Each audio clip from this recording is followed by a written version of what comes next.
Welcome to the Football Forecast, your ultimate guide to the NFL week ahead. Get ready as we dive deep into the biggest matchups, analyze key player performances, and break down the strategies that could make or break your favorite team's chances. Whether you're looking to dominate your fantasy league, make smart picks and bets, or simply stay ahead of the game, we've got you covered with insights and predictions. So buckle up, football fans. It's time to get your game face on for another action-packed week in the NFL. While only one team can hoist the trophy at the end, it all starts with the forecast.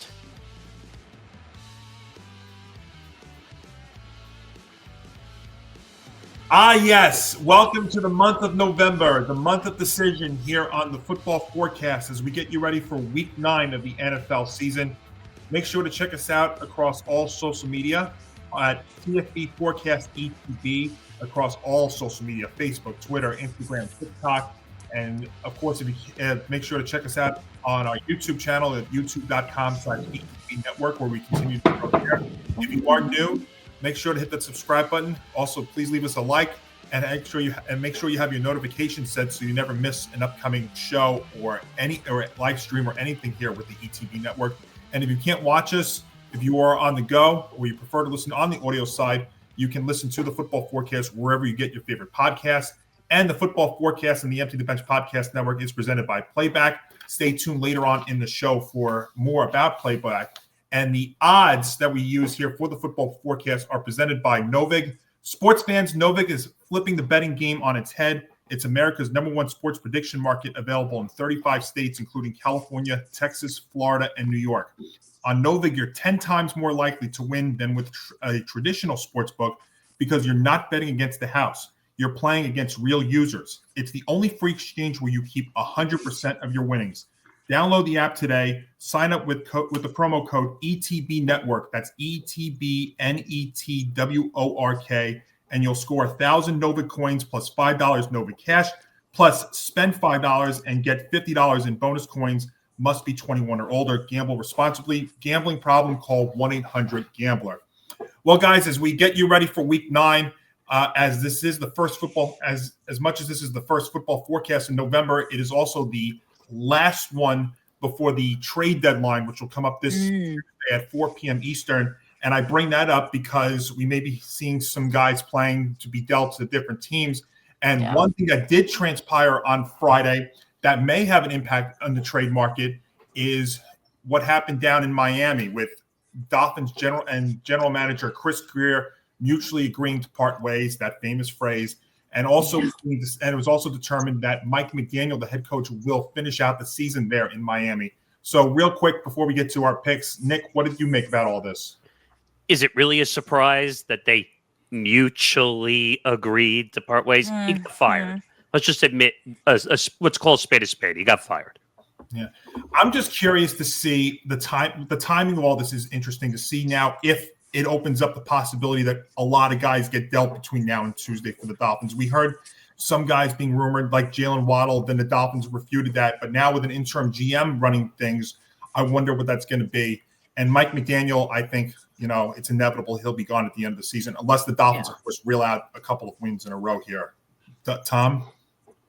And all the failure. That's pretty much it. Look, I will say I'm surprised Greer went first instead of McDaniel. I thought McDaniel probably would have been the first one to have gotten the axe, considering Greer's tenure and the fact that the team had success up until this season. But yeah, it's going to be interesting, like you said, Johnny, to see what the direction of this team is going to be now that there's going to be basically a whole change of power. Yeah, pretty. Thank you, Nick. Exactly. There you go. Grant, real quick, what did you make about all this? Yeah, I mean, Tom alluded to it. I can't believe that. I mean, first of all, I also agree with Nick when he said, McDaniels will also be gone at the end of the season. I'm just surprised that he's not gone now, because for McDaniel looks a lot like actually another coach who has had 2 failed stints as a head coach, and that's actually Josh McDaniel. And I mean, I just think that Mike McDaniel is a guy that's destined to be an offensive coordinator and not a head coach. I mean, so I completely, fully believe that he will be an OC somewhere next year, but it's, head coach is not for him. So I am surprised the general manager went first. I have said for the last 3 weeks that McDaniels needs to be fired, but it's not happening. Ben? Yeah, I think you guys said a lot of true things about this overall. I mean, Greer was definitely one of the scapegoats for their overall situation. But McDaniel, I just don't think is right for a head coaching position. But I do think, too, it's a lot of the players, too, have to have some blame. I mean, obviously, they've gone through a lot. But yeah, this is kind of the start of a rebuild that they have to go through. And Christy? I'm just surprised Mike McDaniel didn't get canned first instead of the GM, but these things happen. Yeah, I mean, McDaniel's going to finish the season. I'm not happy about it, but I guess it is what it is. Yeah. And actually, one more thing. His comments at the press conference pissed me off. It's been a lot of that with the Dolphins this year. It seems like there's stuff drama. It's been one thing after another. Whether it's what Tua throwing everybody under the bus, or they're having players only meetings after week 1. Did you see also too? Sorry to cut you off, Johnny. Did you also see about him saying the fans of Baltimore that were invading the stadium got to him? That's what I was referring to. That is a loser's mentality. If that is, yes, it is. And Here, I'm going to tell you. I remember watching old FS1 show. Crowd Goes Wild. Trevor Price, who was on the show, said any game in Miami was like a home game because the opposing team's fans would literally be heading down there. Well, we've seen that in baseball for sure. Mm-hmm. Yeah, definitely as well. So remember, trade deadline comes up on Tuesday at 4 Eastern there. Now let's get to week 9 itself, guys. And as we get you ready, we come off of last week where the favorites went 11-2 and only one score game, which is the game we all thought it was going to be, was the Jets and Bengals. By the way, the average margin of victory gate 18 points. So 11 favorites won, and it actually was good for all of us because we all had a winning week last week. But the winner out amongst all of us was Nick Morganson, who went 9-4 and did hit his lock for the second straight week. So Nick scored 24 points in week 8. So as a result, the standings, and there's everybody's in it. Michael's still in the lead. He's got 150 points. Now that is because Michael's hit 6 locks and he's won 2 weeks. Zan and Christy are both tied with 148. Zan's got the tiebreaker because he has 68 and 53. Nick with that big 24-point week is up to 140 points at 64 and 57. Tom is at 63 and 58 for 130. Grant's got 126. Nick D 124. Ben 122, and I'm at 116. But we're all coming in off of a winning week. Let's see what we can do here. So we all ready to roll? Ready. Well, I think there's one thing that we need to take care of before we do anything. And it would not. And we do have 4 teams on the bye, including one team that did get its first win of the year. And maybe as a result of that, Tom, we should reward them for that, right? Yes, but it's also interesting because I was planning this thing for the bye anyway. So, just roll it. All right.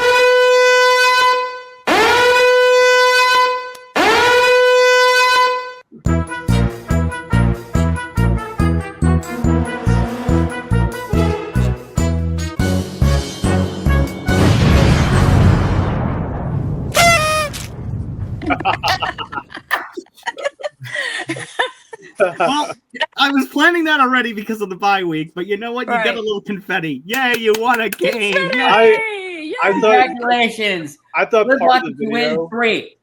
Good luck if you win 3. I thought part of the video was gonna have that song Hallelujah. Hallelujah.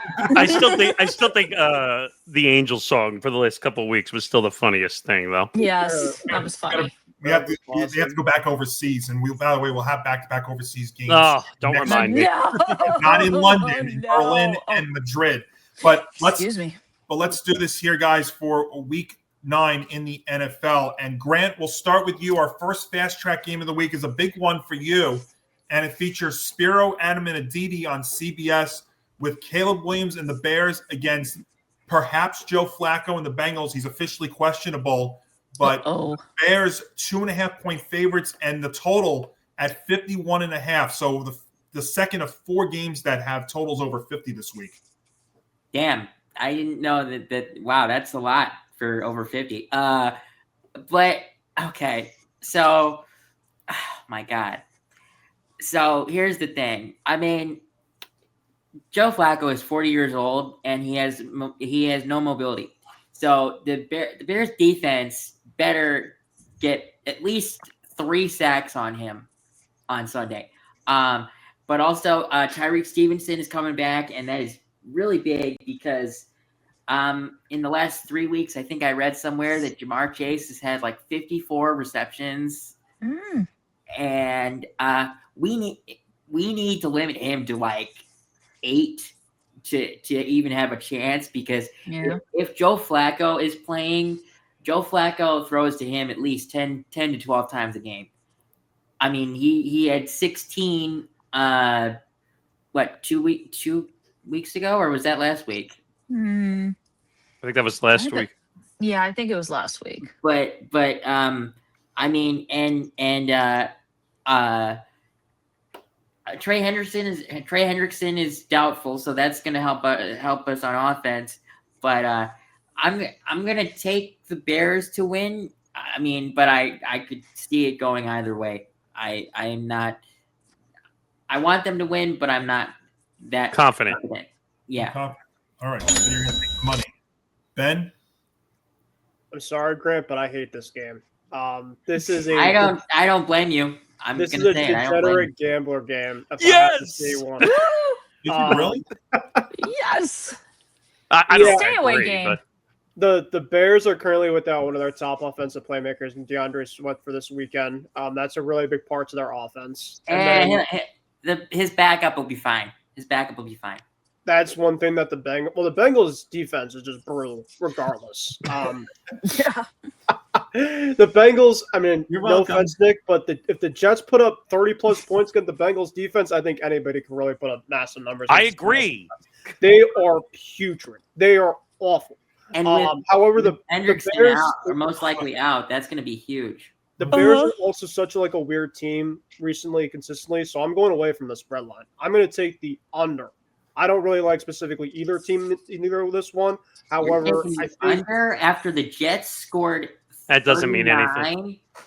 I'm picking it, Grant, because the NFL every single week is so weird. So knowing the Bengals, they probably will somehow, some way be able to limit the Bears offensively after what they just had. But it doesn't really mean anything. But yeah, I'm going to take the under here. All right, Christy. I don't like anything about this game at all. I don't like it. So I'm going with Ben. I'm taking the under. Nick.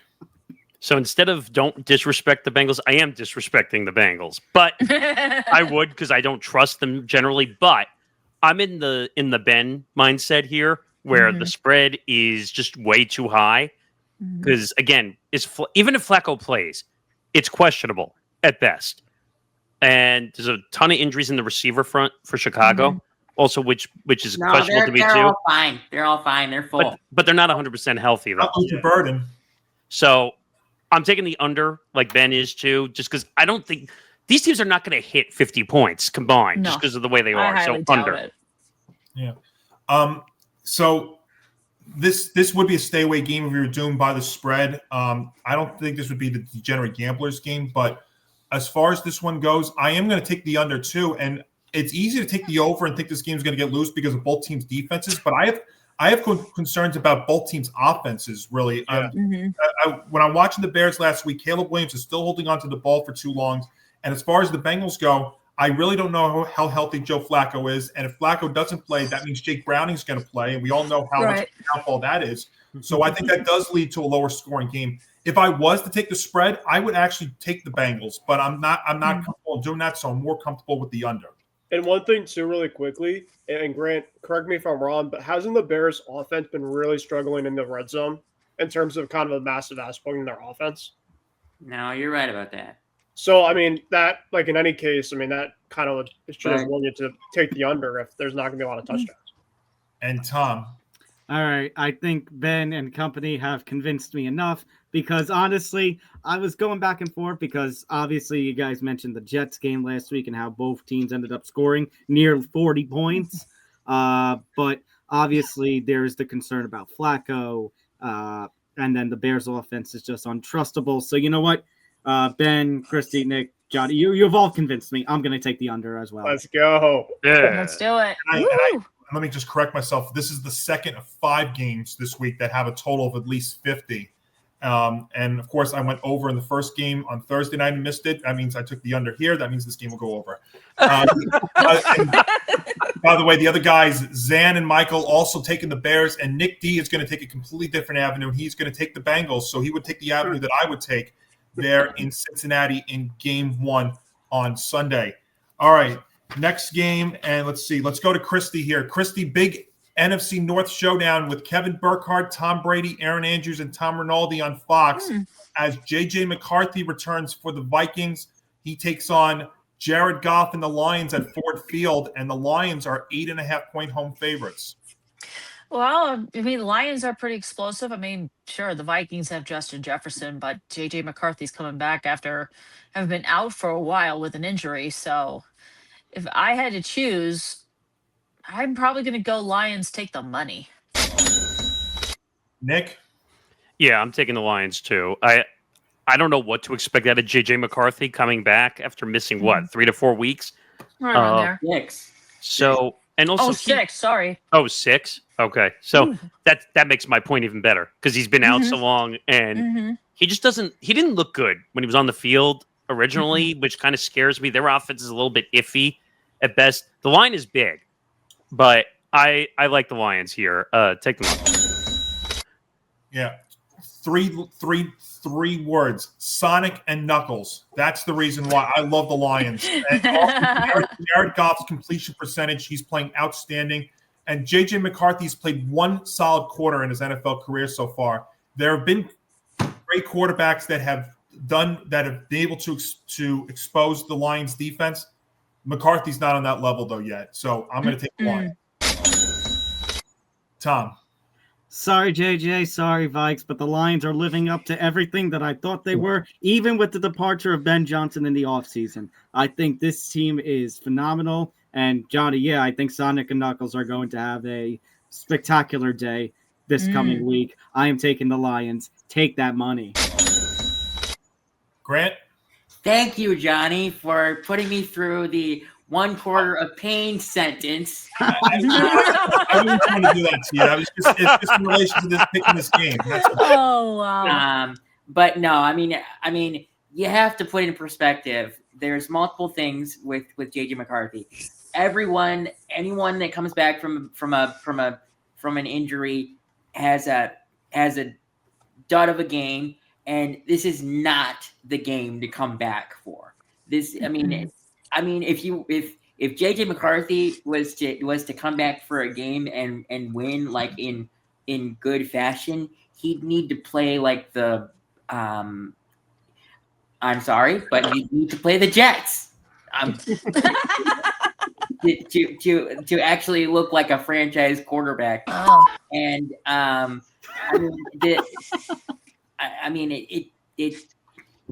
he's gonna he'll probably need a couple weeks to actually get back to the 1 quarter of football he had. But the Lions are gonna win this by at least 2 touchdowns. Ben? Yeah, so I love the Lions here. They are an absolute wagon at home. And you guys were saying about J.J. McCarthy. I mean, he has barely played a lot of effective football since coming into the league. So not only am I taking the Lions, but this is my lock of the week. Right. So this is a clean sweep across the board here with the other 3 guys. So we had 5 games last week where we had a clean sweep, and we'll see what happens here. I hate to say this, but are you throwing shade at the Vikings? Wait, was You, that you know what we're missing? We're missing the freaking CSI sound effect. Yeah. Maybe I was Nick. I'm sorry. That was a terrible attempt at a cliche. Continue. Jeez. Yeah, I don't know where we were going with that. All right, so clean sweep there in Detroit. All right, back to the fast track. Let's go real quick on this one, guys. Let's go to Lambeau Field.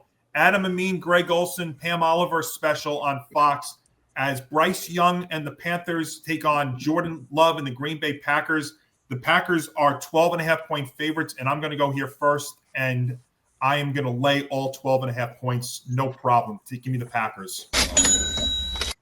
Tom? Yeah, I don't trust the Panthers. Give me the Packers, even with the double-digit line. Grant, who do you have? Oh my God, this line. Well, I can't take the Packers. I don't trust the Panthers, so I have to. I'm taking the over. I'm taking the over on this. Well, Oh, you know what? And honestly, I think I will say this. The Packers could probably score 30 on their own. probably. I will not come out and say that they'll win, but they could score 30 on their Right. own. By the way, I just realized that I actually did take the over, but I have no problem with either play. So that's I know. I had to correct it on the sheet. Yeah, I had it as over, but I did say Packers, but either play doesn't really matter to me. Ben, what's your Right. play? Yeah, the Packers, I mean, I hate the big spreads, but in a game like this, I mean, the Panthers, I mean, yes, Bryce Young's obviously playing, but he's also not been a great quarterback on the road. He's a much better quarterback at home. And the Packers really impressed me last week. I picked against them last Sunday. Silly me. They proved me wrong. So I'm not going to do that again. But Jordan Love continues to impress me. Josh Jacobs and a whole entire offense. And Tucker Kraft, obviously, showing off the National Tight Ends Day. Panthers stink. Packers are good. Take the money. Christy? Oh, basically, Panthers suck. I don't trust them. And the Packers, they're at home. They're at Lambeau Field. So they're going to tear it up. I'm going Packers negative 12.5. And Nick? The spread is high. Yes, I know I'm a broken record. I got it. But the one thing that bothers me is that Jordan Love is a streaky quarterback. That's the one thing that bothers me. He could throw 4 touchdowns like he did against Pittsburgh, and then he could throw under 100 yards next week, and you wonder if it's the same quarterback. That's So weird. that's the one thing that slightly takes me away from the spread. If he wasn't a streaky quarterback, I would lay that number. No problem. But I'm going to take the over 44.5. Okay. And Zan's also going to take the over. Nick D taking the Packers. And Michael is going to actually go with the Panthers to cover the number at Lambeau Field. I am very surprised. You mean the guy who said he wouldn't pick the Packers all season? Shocker. He lost on an over already this week. Yeah, you already did. Yeah, it already happened. We'll see there in Lambeau. All right, Nick, I ended with you there, and I'll start with you here. Let's go to NRG Stadium. Second straight week for Kevin Kugler, Daryl Moose Johnston, and Allison Williams there in Houston on Fox. This time they get to see Bo Nix and the Broncos against C.J. Stroud and the Texans. And once again, the Texans are laying 2.5. This line makes no sense to me at all. I think it's because of the injury to Pat Surtain. I get it, but the Broncos offense I still think is better. This is again, pick 'em game under 3 points. I don't know. I don't know what the Texans are because every time I say they're going to win, they lose. Every time I say they're going to lose, they're going to win. So I've been wrong all season on the Texans, but I'm still going to go with my gut and say the Broncos cover this game. I think Bo Nix is having a really good year. I think he's really coming to his own. I think they have a chance to win the division the way that they're playing. So Broncos. See, Nick, I did that last week, and I think we all did that last week, and I got burned, and we all got burned on it.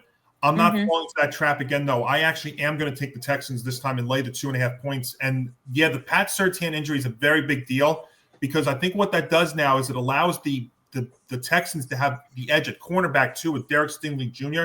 And remember, the Texans last week, they did that against the Niners without Nico Collins and without Christian Kirk, and they're both going to be back in this game. So I think a little bit of momentum there, second straight home game. And the Broncos offense is still streaky. So they've been hot and cold. their defense has also been hot and cold too. So I think they're both going to flounder a little bit in this game. I actually would take the under, but I also will lay the points with the Texans. Tom? Johnny, I could not disagree with you more. Broncos, lock of the week. Oh! Underdog. I'm going underdog lock of the week. And here's why. Because I look at the wins that the Texans have, those 3 wins. I can't buy anything in them. They played a 49ers team that was completely banged up. They played a Ravens team that had no Lamar Jackson and was completely banged up. And then their first one of the season was Cam Ward, and Yeah. Mm-hmm. that was Cam Ward saying ass, by the way. So I buy nothing into this. Meanwhile, I know the Broncos not having Pat Surtain is going to hurt. I know that might cause some concern over the line of this game, the 2.5 or to the 40.5 point over under. But like Nick said, they are one of the best teams right now, it feels like, in football. They are playing to a level that they could give the Chiefs a run for their money in the AFC West division. And you know what? It sucks to have to experience that 33-point comeback that they had in the freaking Giants game. But I think that just goes to show you what kind of team they have. I believe in Bo Nix. I believe in the Denver Broncos. I'm going with the major upset here. All right, and even not an upset, but major upset, but you know. And if the Texans win by 1 or 2 points, you still also can get your lock to win that way. Correct. See, I'm going to push back real quick, though, because those 3 wins that the Texans did have were against teams that were hit a low point. The Pat Surtain injury, I think, is a low point. And what you just said about the Broncos offense speaks to the hot and coldness of the team. So we'll see. I don't think I think the Pat Surtain injury will hurt. I don't think it's going to hurt enough. It's not going to kill them. Okay. Grant? Yeah, I mean, look, I mean, the Broncos did have a 33-point comeback in the fourth quarter, but it was also against the Giants, who, surprisingly, for having probably one of the deepest edge rooms, don't have that great of defense. But I'm gonna take the Broncos to win, and I don't really think that the Texans can keep up with the Broncos. Really, I mean, they haven't been that impressive this year. I think the 2.5 favorite should be for the Broncos, to be honest with you. And it might have been if Pat Surtain was out there. I think that injury is a big reason why. That's probably the contributing factor. Well, I mean, we saw that last week. Home field also is a play. Ben? Yeah. This is also another game I don't like. 2 teams specifically that are massively streaky. I don't even know when Joe Mixon's coming back, if he is going to come back, because that would help the Texans a lot. The Texans have a kind of an up and down defense, but the Broncos have a very good defense, but their offensive way is kind of up and down as well too. So it's this spread line I don't like at all. I'm taking the under. I don't know. I am a Bo believer. As Tom mentioned, you like Bo Nix. I'm a Bo believer. No pun intended. I believe. But yeah, I'm taking the under in this game. Christy. I mean, that Surtain injury is gonna hurt the Broncos, but I like Bo Nix and I like what the Broncos have on offense, but I can't see either team scoring a total of 40.5 points, so I'm gonna take the under. Zan and Nick D are taking the Broncos. Michael is going to take the over there at NRG Stadium. Ben, it's an Andrew Catalon, Charles Davis, Jason McCourty, and AJ Ross special on CBS. As we head up to Foxborough, Drake May and your New England Patriots are laying 5.5 points against Michael Penix and the Falcons. Well, first of all, my dad's going to be there, so they better win. But second of all, why aren't you going? Why am I not going? I have something called work, unfortunately. So, if I'm not at work, I try to go. But anyway, yes, the Patriots I've been loving what's going on over there. I don't want to glaze Drake May too much because I feel like I've already have been. And I could go on for about an hour to glaze Drake May, but I won't. But listen, the Falcons, I love what they've been doing. However, Bijan Robinson, there's a crazy stat I saw earlier today. Bijan Robinson, when he has over 50-plus yards, the Falcons are 3-1 in their record. When he has under 50 rushing yards, they are 0-3. What are the Patriots good against? Stopping the run. What's another thing about the Patriots defense? They're very good against number one wide receivers. Drake London has limited with injury right now. You put Christian Gonzalez right there. What is Drake May doing? Cooking in the second half. Give me the Patriots. Take the money. Christine. I mean, the Falcons are. I don't trust the Falcons. And the Patriots, yeah, Ben's right. They have been doing really good. Drake May is really, he's cooking. He's definitely cooking. So I could go Patriots, -5.5. Nick. Yeah, this game's kind of trash, actually. Patriots, I mean, Drake May, I have to give it. He deserves some MVP votes this year. Like, he really deserved it. He won't win, but he definitely deserves some votes. It should be consideration at least. I think he needs to be up there in the top 3 right now in the MVP voting. I think he's really playing that well. I think he holds a record for second-year quarterbacks for highest QB rating. That was a stat I saw. He has the highest in terms of any quarterback ever to have EPA over 20-plus yards in deep passing. Right. So I think the Patriots are going to blow by the Falcons. The Falcons got embarrassed by the Dolphins last week. Let me say that again. They got embarrassed by the Dolphins. Mm-hmm. Now, I know they didn't have London. They didn't have Panic. Mm-mm. That's not an excuse. No, it's not. They're still a weird team. This is coming from me, too. I don't even think Penix is a really good quarterback, to be quite honest. I call him Baby Tua. That's what I call him. Baby Tua. Baby Tua. Yeah. This was one game I was looking at the lock, but I did not. I have another one that I like better, but take them up. What was the embarrassing part about that game last week for the Falcons? Is that Bijan Robinson barely ran the ball last week against that was bad. A team that sucks. Horrible.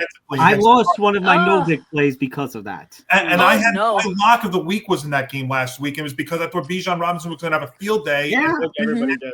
And Raheem Morris didn't We all believed it last week. I mean, it also didn't help that Penix or Drake London didn't play. I think with them back, and if Bijan Robinson can if they use him early and often, they'll make this a game. But the Falcons are also not putting up points away from home. So, yeah, and the Pats this is a true momentum pick for me. I'm going to take the Patriots because, at home, they're playing red hot right now. I think this is a true momentum pick. I'm going to back the Pats.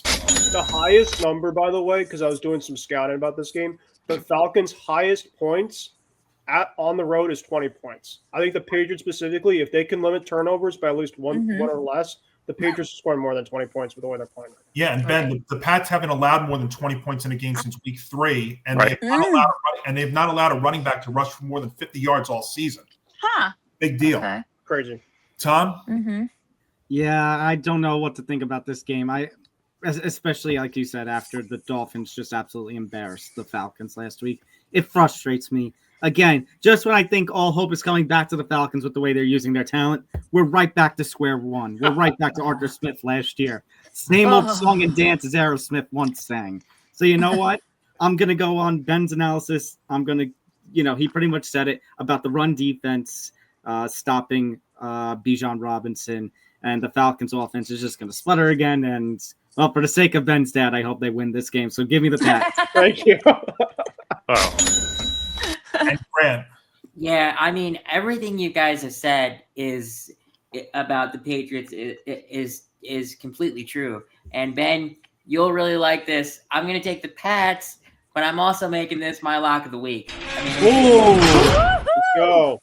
I had another one that I was considering, but the Pats and Drake May have been playing like lights out recently. And I'll tell my dad that you got the lock of the week, so he'll be happy. Ben, you may want to tell him one more person too. Grant Zan is also making this his lock of the week too. Michael's going to. Just so you guys know, my other consideration for lock of the week was the Colts. Oh, okay. So he's taking. So Zan also is locking this. Michael is going to take the over, and Nick D is going to take the Falcons there to cover the number. Oh, jeez. They're at Gillette Stadium. All right, next fast track game. Tom, let's go to you. Kevin Harlan, Trent must Green. win. What? I said must we. Well, because this is the fast track, let's just get this out of the way. Just make a quick pick and move on. Kevin Harlan, Trent Green, Melanie Collins on CBS. As we have the 49ers 2.5-point favorites against the offensive rookie of the month for October, Jackson Dart and our Giants.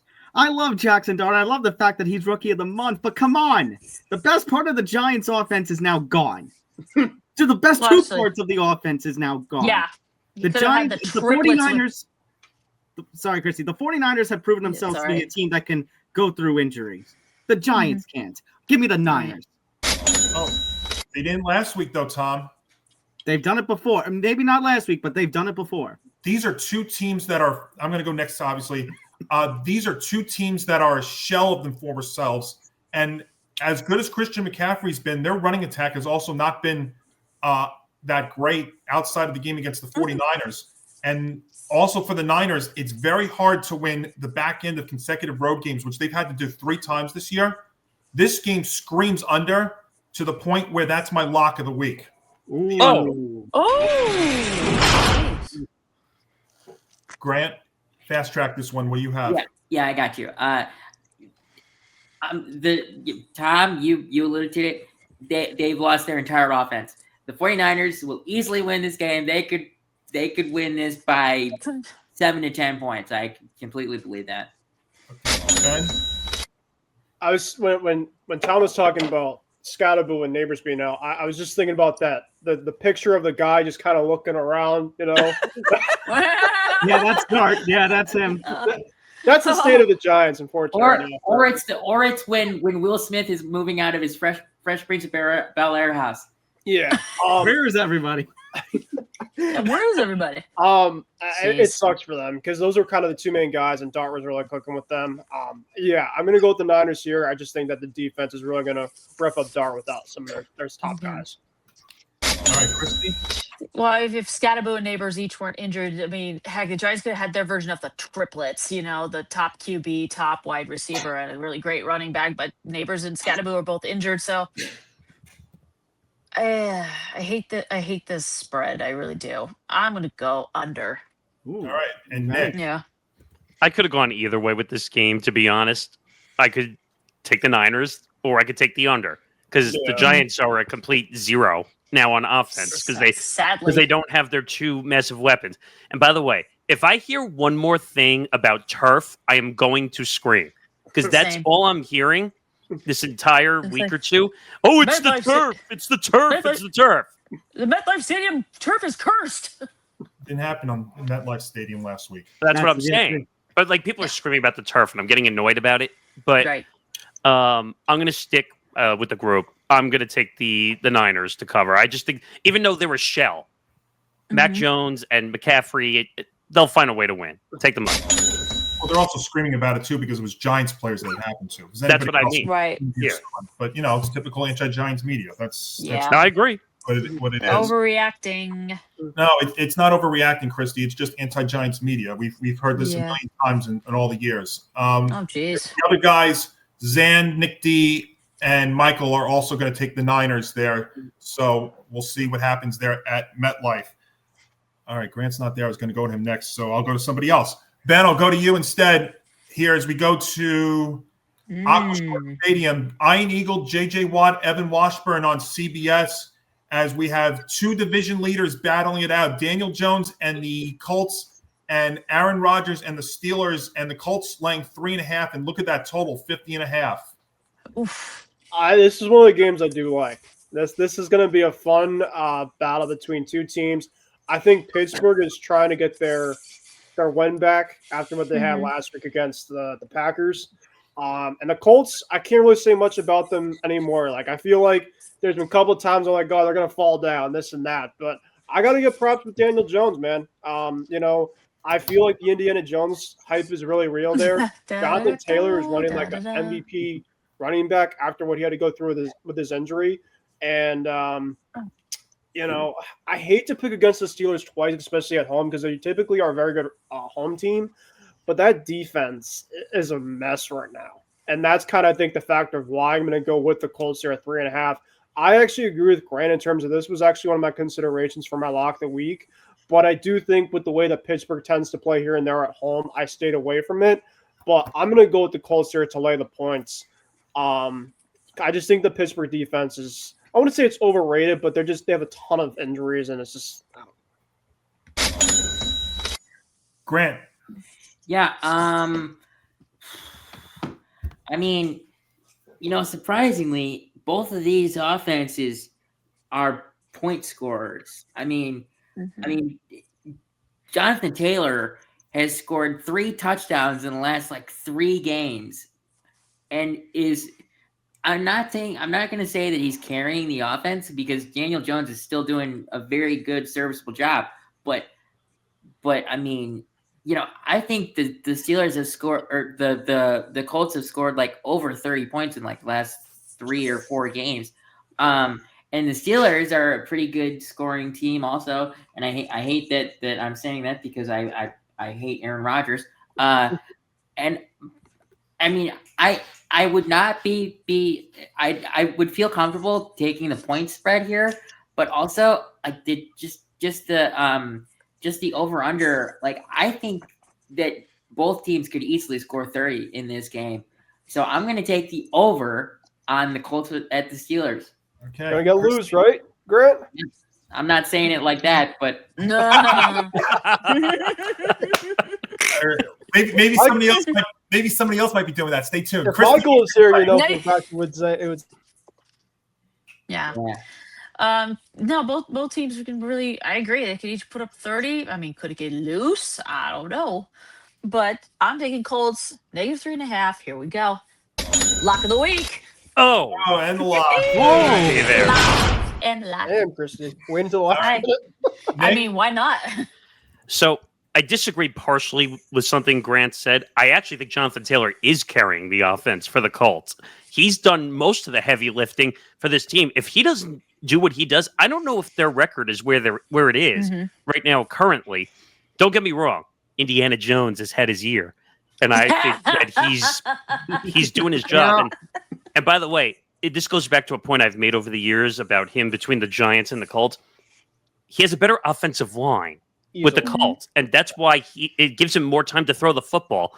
I felt he was much more rushed in New York, taking more sacks, and it was just bad reputation, and the fans thought it was him. No, the Colts have a better offensive line. He has more time to throw the football. This feels like a Baker kind of revenge. Yes, it is in a way. It kind of does, and at the same time, you're not stopping JT and Michael Pittman, and there's too many weapons for Pittsburgh to stop. Too many.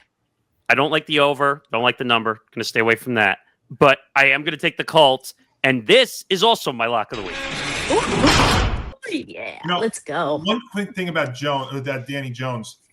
The one thing that I actually am really amazed at with this year, if you watch him, is how he's handling pressure this year. When he's facing the pressure, and that is the most remarkable thing, because when he was facing the pressure back with us, he struggled.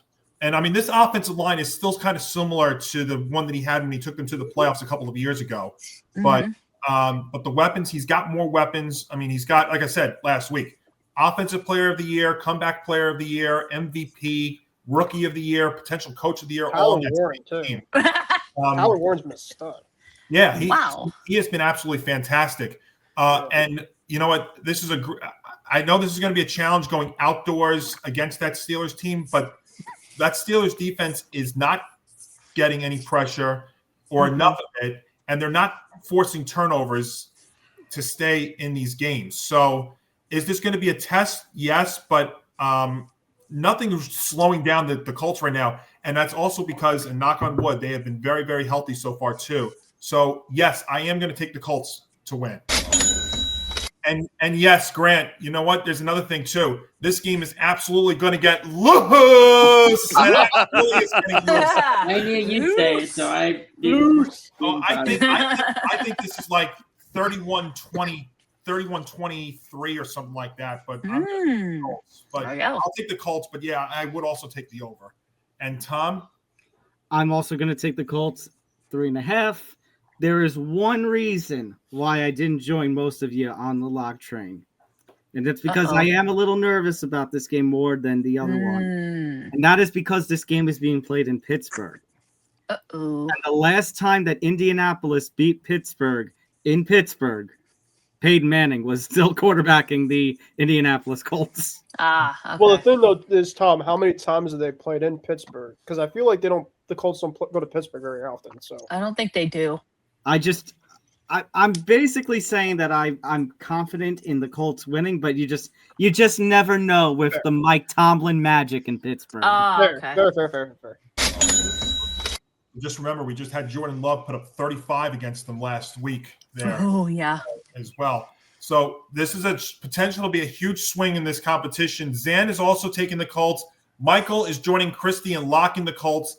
And Nick D is hoping that extra half a point helps because he's going to take the Steelers there at Aquashore Stadium.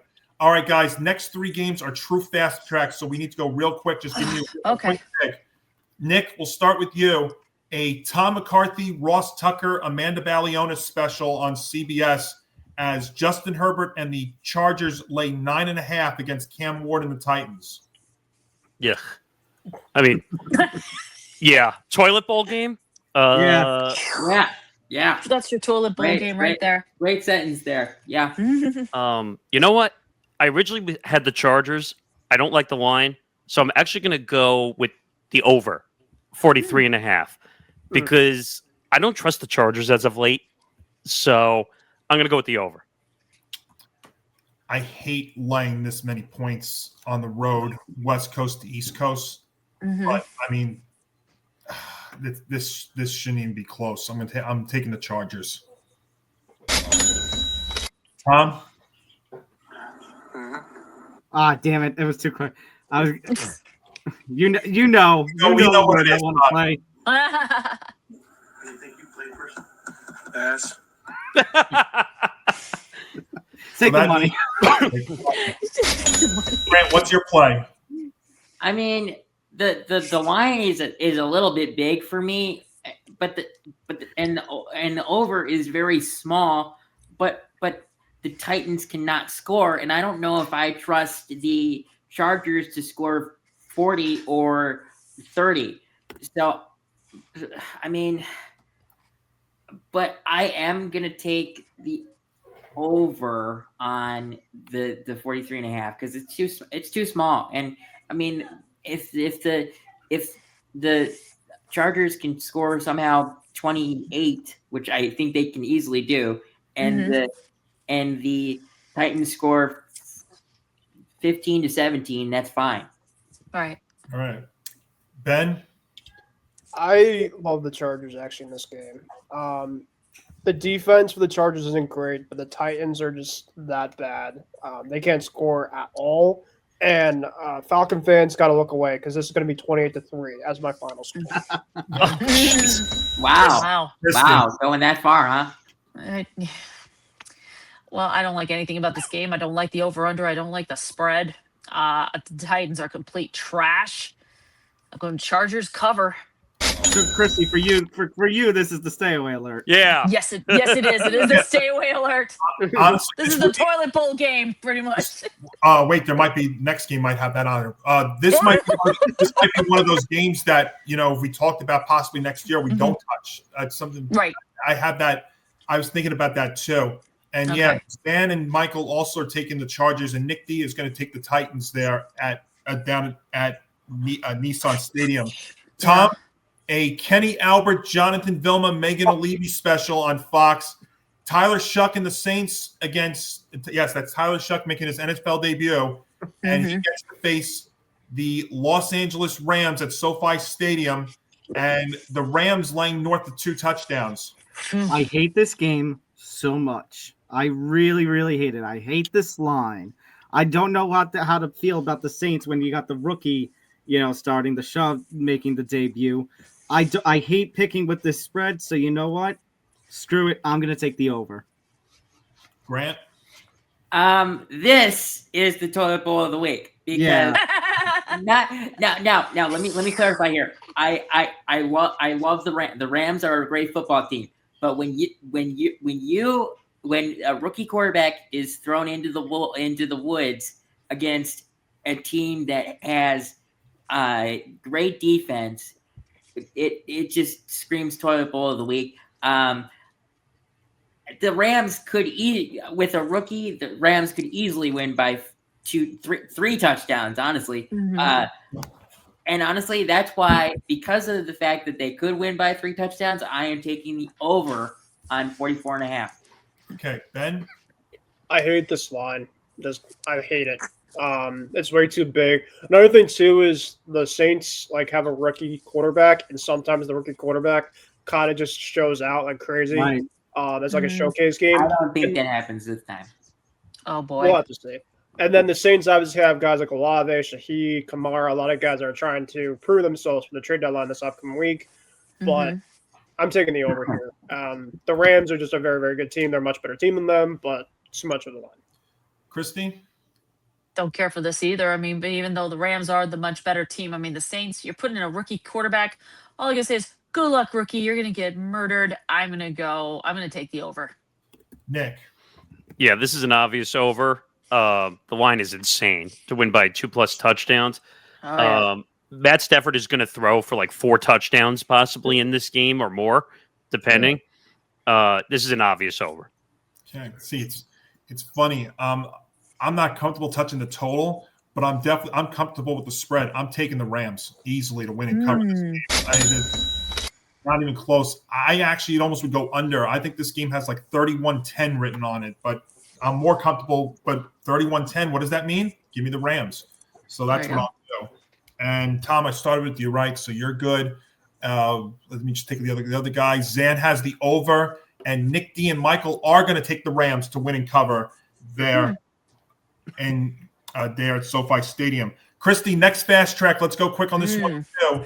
Chris Myers, Mark Schlereth, Christina Pink on Fox. We've got Trevor Lawrence and the Jaguars, 2.5-point favorites going to Allegiant Stadium against Geno Smith and the Las Vegas Raiders. All of the rumors going around concerning Max Crosby, is he going to get traded or not? I mean, that's going to be a distraction, that's for sure.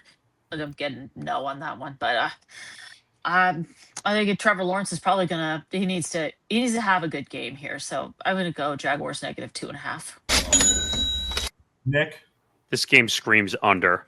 And Johnny, you convinced me a little bit to go this direction because these two teams are wild cards, especially Travis Hunter now being on IR and being out. No. So I think that's a massive issue. Also, I know the Raiders are getting healthy. I know Bowers is coming back. And the other wide receiver, Johnny, you told me I can't remember. Jacoby Myers. But Geno Smith is trash. Under. I totally agree with you, everything you said. And just to back that up too, there have only been 3 times this year that the Jaguars and the Raiders, their games both landed over the number. I don't see it happening here. And the Travis Hunter injury, that's a big deal, him being put on IR there. Damn. A lot out of them.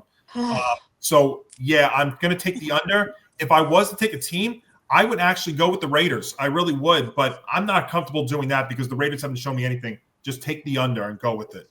Go ahead, Tom. Nah, I'll take the Jags. See what they do.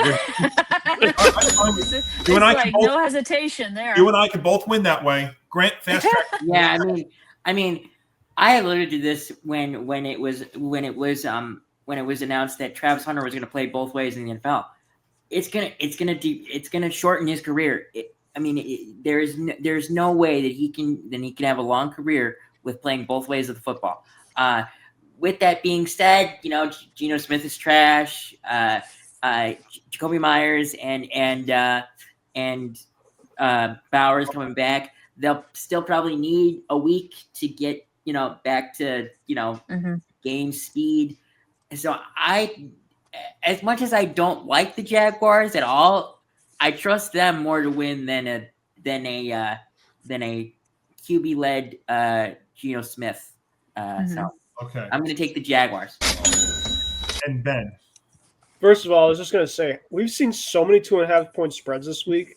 It's is there a way insanity. I don't know what the hell's going on there, but yeah, I was going to say they have 1, 2, 3. This is now 4 games with -2.5.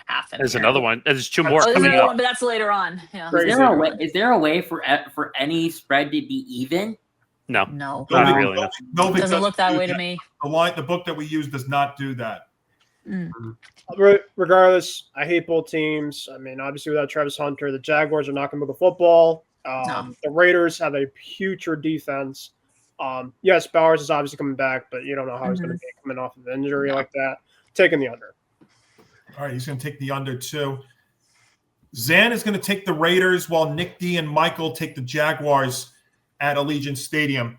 Grant, to the main event on Sunday for the 10th time, we get a Patrick Mahomes versus Josh Allen matchup, and of course, CBS is going all in for this game. The NFL Today will be there at Orchard Park at Highmark Stadium, and of course, that means Jim Nantz, Tony Romo, and Tracy Wolfson as well. Tracy Wolfson, as we've got the Pat Mahomes and the Chiefs, a 1.5-point favorite against Josh Allen and the Bills, and the over/under 52.5. I am upset at this game because this game screams Sunday night or Monday night. Agreed. I love that it gets its own spot, like at 4:25, but everyone is going to want to watch this game. Everyone. They did it earlier this year with Chiefs Ravens too. They did. It's better at 4:25. With that being said, I don't know. With that being said, the Chiefs have been on an absolute tear recently, and that's because they've gotten their receiver cores back. I love Josh Allen. Josh Allen is a great quarterback and all that. He's a great leader for the team. But Patrick Mahomes is Josh Allen's kryptonite. He is. So I'm going to take the Chiefs. But if anyone on here or in the network takes the over, it will easily hit. Oh yeah. Ben? Well, great. I'm about to answer your question because this game is going to be loose. Listen, I got to say this. I mean, 4:25, Jim Nantz and Tony Romo have got to be on this call. They are. Yes. Yeah, Jim, Tony, and Tracy. They are. And another thing, too, to keep into account, like Graham was mentioning, this could be potentially a playoff matchup in which they have a night game as well, too. Right. So it's not like potentially this Maybe. could be the only time where they have this overall matchup, and it happens to be during prime time. I could obviously understand in terms of Grant's point, though, for sure. Listen, the Bills obviously are a very good team. They're obviously coming off of that win. Their defense is putrid. However, Josh Allen is very good against the Chiefs come regular season. It's more of the postseason where he struggles against. So that's the only big thing about this overall type of matchup to take into account. The last time the Bills beat the Chiefs was when the Chiefs were undefeated, and they broke the Chiefs' undefeated streak last year. So that's obviously another thing to keep into account. So with that being said, the Chiefs are obviously playing really, really good football. The Bills are obviously have a very good home field advantage. I'm going to go away from the spread and take the loose. Okay. Actually, so tomorrow actually is daylight savings. So technically, when the Bills do play, it will be dark out. Just for a little fun snippet there. But still, I'd rather have it be a 7:20 or 8:20 game. Well, that way they could be breaking down tables, I guess, later. Yes. That has to be the case. All right, Chris. Bills Mafia. What's your All play? right. My play pick, I'm going to give a prediction. First of all, this game is going to be crazy, insane, intensive, loose. Yeah. But I'm taking the Chiefs at -1.5 because this team, you said it last week, Johnny, scariest team in the NFL. Very fair. I believe it. Nick? I struggled actually a little bit with this one because I looked at the number and I said, I feel like I'm getting tricked partially by Vegas that this is only a 1.5-point line. No, seriously. It does feel very deceiving. He's right. I thought that the Chiefs actually would have been more of a favorite, actually, in this game. But Well, I wonder if Isaiah Pacheco getting ruled out for this game might have had something to do with it. yeah, but he really is not most of the offense for them. No, he's not. He's not. No. But the one thing I worry about the Bills is some of the loss against the Patriots, where they go a little stagnant offensively at times, and that's what I get worried about. The Chiefs are finally becoming consistent again, and they're finally finding their offensive path. So that's where I'm going to lean. So I am staying away from the number, the total, and I'm just going to take the Chiefs to cover. Well, I'll give you a couple other reasons why this number is as low as it is probably. The Bills at home have put up 31 in 3 of their 4 home games. And the Chiefs, remember, they're going to be coming in on a short week playing on Monday night at home and then flying out on a short week. Yeah. I actually can't touch the spread here because this matchup, as great as the Chiefs have played the last several weeks here, and it's not only been their offense, but it's been their defense. But then you look at the Bills, I mean, it feels like we say this when these matchups happen, that one team comes in playing their best game and they look so much better than the other team, and then look what happens. So I can't touch the spread. But, yeah, Grant, what did you say? You said you would give anybody going over in this game, you would totally understand that? Yeah. Oh, absolutely. This game is getting loose. It sure absolutely is. I can't say it as well as you guys, so that's why I don't say it. That's okay. It's all good. I think this game is over. I think this is like 31-27. That hits the over in this one. And as easy as it is to take the Chiefs, the Bills always get up for these games in the regular season. And to be honest with you guys, it almost comes to the point where I think the Bills need this game a little bit more than the Chiefs. That's the thing to look into, and that's a lot of the times we look at in the regular season. This matchup always happens at a point where one team needs it more, and that's the team to win. And the Bills, I think, have needed it more every time in the regular season. Now, again, if these two teams meet up in a little over 2 months from now, different story. But I'm going to stay away from that because I can see either side winning it. But the better play to me is the over. I think this game's like 31-27. Yeah. That's where I'm going to go. Okay. Fair. Tom? Fair. I mean, it's funny because the Chiefs have completely turned around from the first 3 weeks of the regular season where I was like very, very concerned about the way they were playing. And now in a world where the NFL, I can't tell what a great NFL team is anymore. The Chiefs are pretty much is scripted. The NFL, the Chiefs are pretty much the great team right now in the NFL. But as you guys have mentioned, the Bills have been their kryptonite, especially the Bills at home and the Bills who are playing in the regular season. So you know what? I can't figure out which direction I'm going to fall in terms of the spread. I just know this is going to be a great game, and this game's going to get loose. Yeah. Over. All right. The other thing, too, about, the Chiefs' slow starts, as Tom was mentioning, is, don't take the bait. When people say that the Chiefs are done after the first couple weeks, do not take the bait, because we've been saying that the last couple of years, the Chiefs' dynasty is over, this and that, and look what happened. Yeah. Just remember, though, look at the opponents the Chiefs had to play to start the year. That was why I said on the AFC preview show that this was going to be the toughest road. I didn't say they were not going to make it, but this was going to be the toughest road for them to get to Super Bowl 60. And you know what? To be fair, they're passing it for sure. Zan's taking the Chiefs. Nick D is taking the over. And, of course, right up Michael's wheelhouse, he's also taking the over.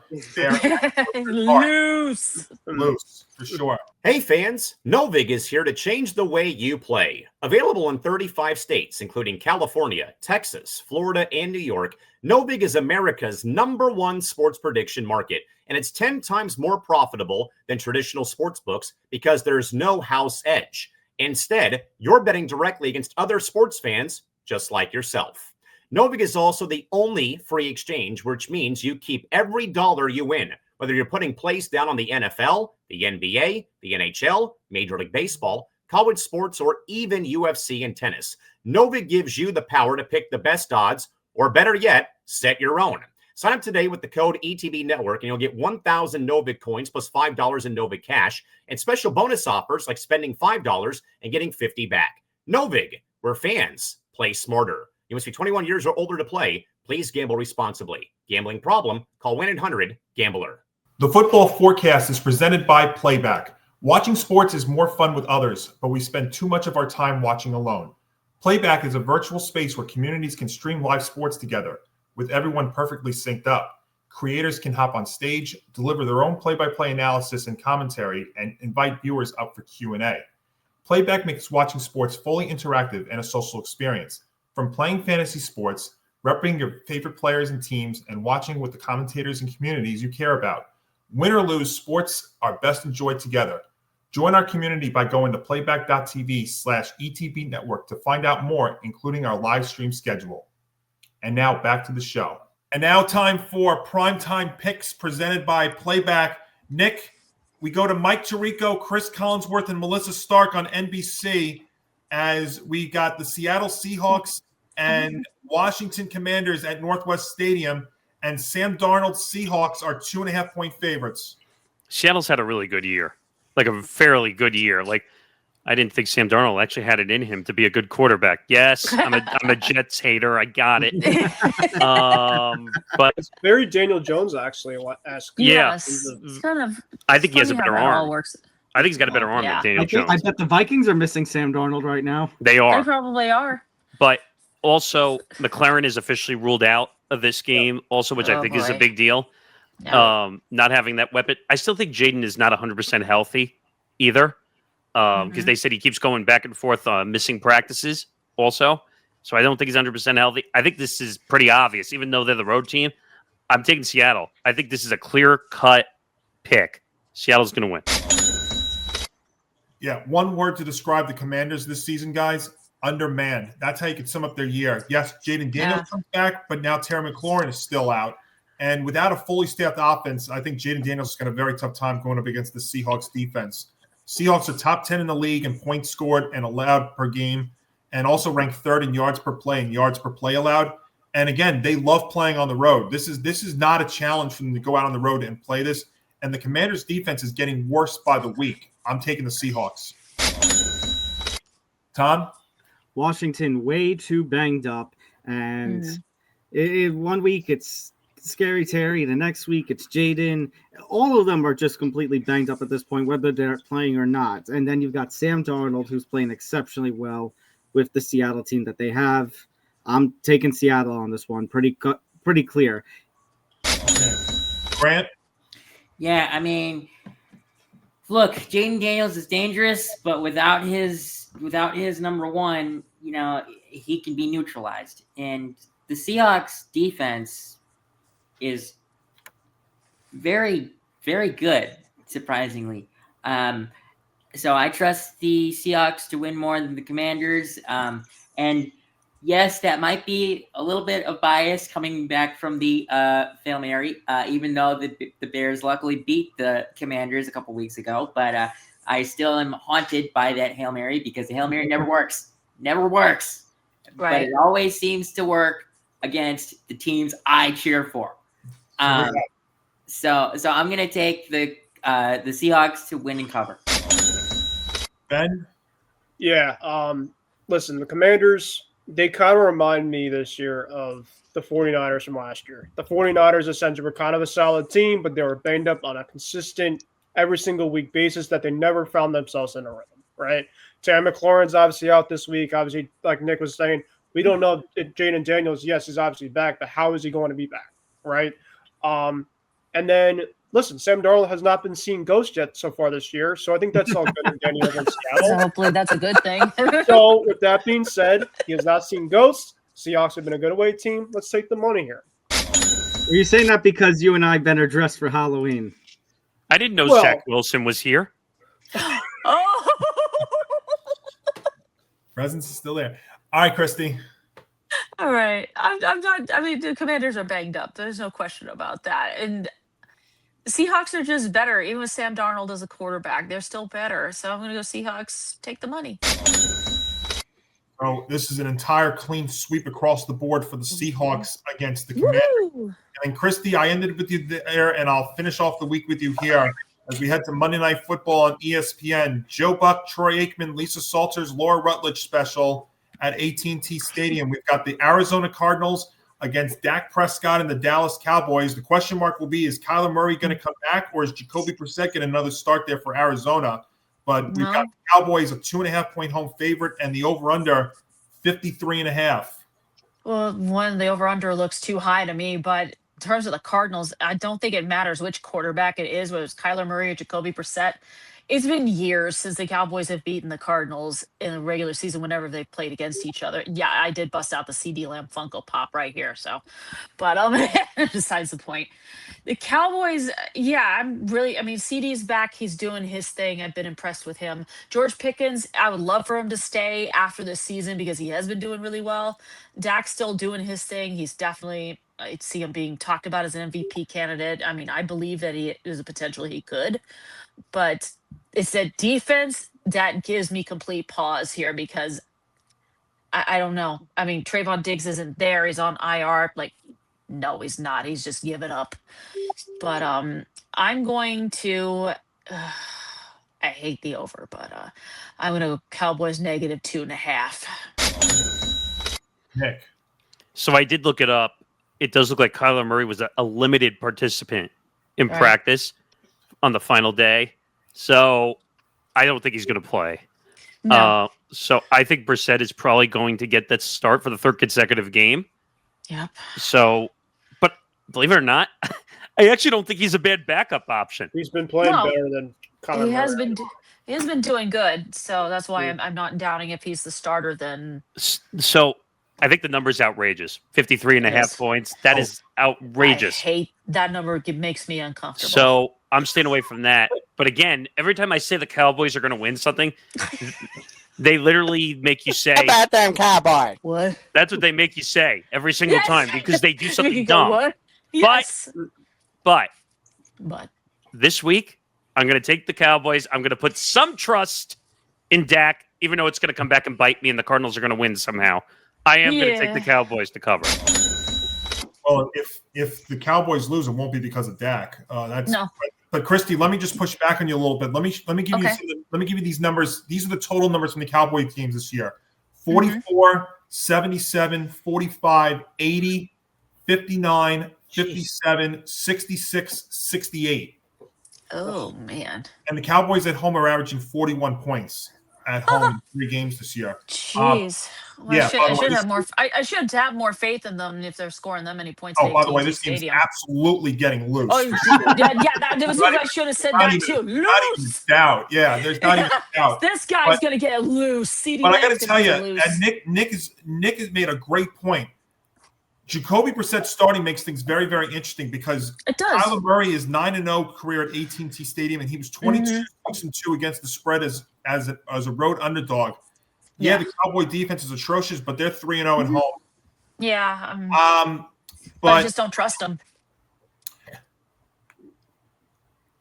They're different at home, though, and I'm only asking them to field goal. I'm going to take the Cowboys. Okay. How about them Cowboys? I think that's all it's going to take, really. Yeah, Johnny, those numbers that you mentioned are where I was going to bring up about the Cowboy offense, especially the fact that they are also playing at home. But I don't trust their defense. I honestly don't trust either defense here. I'll give Jacoby Brissett a little credit. Yeah, screw what we're saying about the over-under being ridiculous because, Johnny, I agree. This game's also getting pretty damn loose. Now I'm going to, once again, go over. Going over, yeah. Yeah, Tom, I think this game could have been 63.5, and I think we still could have taken the over in this game. I don't know about that. I don't. All college, if it went over 60, then I would have taken the over on this one. By the way, that's why we never couldn't do it. That's why we don't put Nick Morrison on the college football show when these totals are 60. All right, Grant. Yeah, I mean, okay. Look, I do agree that CeeDee Lamb will have a big game here, but this. I mean, for me, the number's too high. I don't care what you guys have said. It's just too high for me. So I'm going to take the Cowboys to win and cover. I mean, regardless, they're going to win because I don't think Jacoby Brissett can keep them in this game. Right. Ben? Well, Grant, you said that you don't think that Jacoby Brissett can win in this game. He took Daniel Jones. He was close. They were close to being the Colts a couple weeks ago. So hey, you never know. Took him to the edge. To the edge, right? Right. I hate picking the Cowboys. Sorry, Christy, but I'll pick them this week. You're Because fine. I don't trust the Cardinals at all either. No. They've just kind of been a wacky team. They gave They the have been. Titans their first one of the season on the most wackiest game ever. Oh yeah, this definitely should be I'll a take the candidate for Cowboys. wacky game of the year. Like Johnny was mentioning, the Cowboys, I'll give them credit. They're a pretty good team at home. So They are. I'll give them that.